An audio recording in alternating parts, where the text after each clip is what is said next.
Despite being better known for his podcast, Joe Rogan's work as a commentator with the UFC is still highly regarded and respected. Often, even former and current UFC fighters can't quite match Joe Rogan's analysis. The man does not give pointers, he gives spoilers. One telling feature of Joe Rogan's analysis and commentary has always been his brutal honesty, as he refuses to mince his words even when faced with some of the world's best fighters. Let's take a look at some of the best analysis that turned out to be shockingly well anticipated. Number 1. You guys remember CM Punk. The man made his name in the WWE. He even fought the likes of Brock Lesnar. But Joe Rogan said something about him that was shocking to the whole combat sports community. When former WWE champion CM Punk signed to fight in the UFC in late 2014, it came as a huge shock to UFC fans around the world. Punk had been one of the biggest stars in WWE's recent history, but he also had no legitimate martial arts background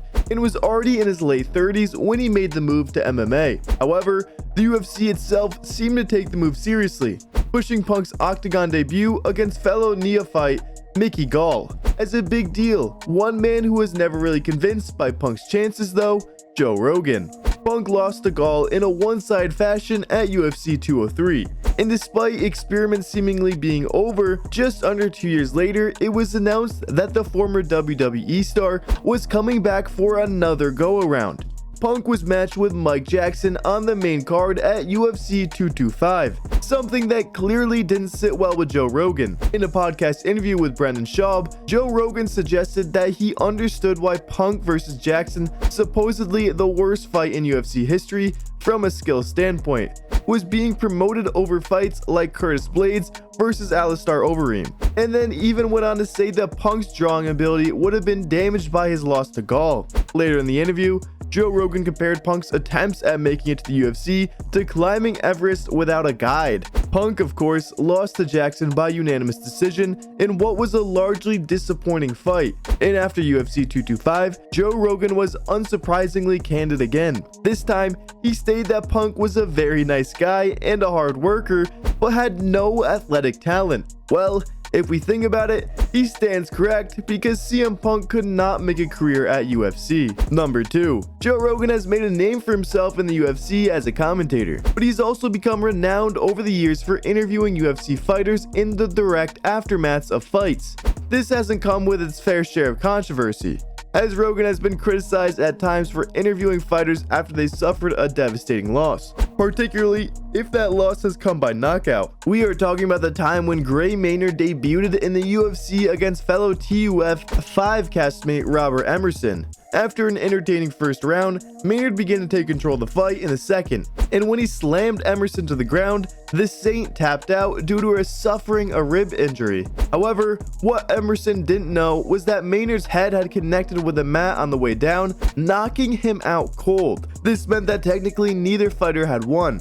And so, despite Maynard believing he claimed the victory, it was down to Joe Rogan to break the bad news to him in the post-fight interview. Showing Maynard a replay of the finish, Rogan explained that the bully had hit his head, stating, "Bang, you hit your head, you're out." But before telling Maynard, "Your eyes are rolling, you're totally unconscious." Brutally honest and factually correct, Joe Rogan, ladies and gentlemen. Number 3. Joe Rogan gave his official prediction for the highly anticipated boxing match between Floyd Money Mayweather and UFC lightweight champion Conor McGregor. During his podcast, Rogan said he doesn't think McGregor has much of a chance against the boxing legend. Rogan says that McGregor can't expect to have 0 professional boxing fights and expect to be one of the greatest boxers of all time. Even though he has never fought in a boxing match, McGregor is one of the best MMA fighters in the world. He is the only fighter in UFC history to hold 2 titles at the same time. So, he in his own right cannot be underestimated, right? So, what do you think happened when McGregor fought Mayweather? Exactly what Joe Rogan had predicted in his podcast. He was actually spot on. Number 4. It's safe to say that over the years, Mike Goldberg made some highly memorable calls, usually alongside his commentating partner Joe Rogan. However, fans would often criticize Goldberg for some of his more hyperbolic claims during UFC events. And perhaps one of the reasons his partnership with Joe Rogan was so beloved was that Rogan would simply not let him get away with such moments. One example of Rogan's brutal honesty towards Goldberg came at UFC 67 in February 2007. That event was headlined by what should have been a UFC middleweight title bout between champion Anderson Silva and challenger Travis Lutter, only for the fight to become a non-title fight when Lutter missed weight. Well, that didn't stop Goldberg taking up his chances though. And so, during his entrance, Lutter was somehow referred to as the Michael Jordan of the Brazilian Jiu-Jitsu. Joe Rogan immediately recognized that statement was basically nonsense, despite Lutter's black belt and substantial skills on the mat, and he fired back by saying, no he's not. Goldberg then attempted to compare Lutter to Larry Bird and Kobe Bryant, only for Rogan to refute those claims too. And of course, after the fight, which saw Silva submit Lutter with a triangle choke, it became painfully clear that Rogan's brutal honesty was also factually correct yet again. Number 5. For last, why don't we tell you guys about the incident when the Shocker himself was shocked? While Iron Mike was on Joe Rogan's podcast, he addressed the speculation that the next opponent he could face in the ring would be YouTuber turned fighter Jake Paul. Now, Mike Tyson returning to the ring to fight a 25-year-old boy is a piece of big news.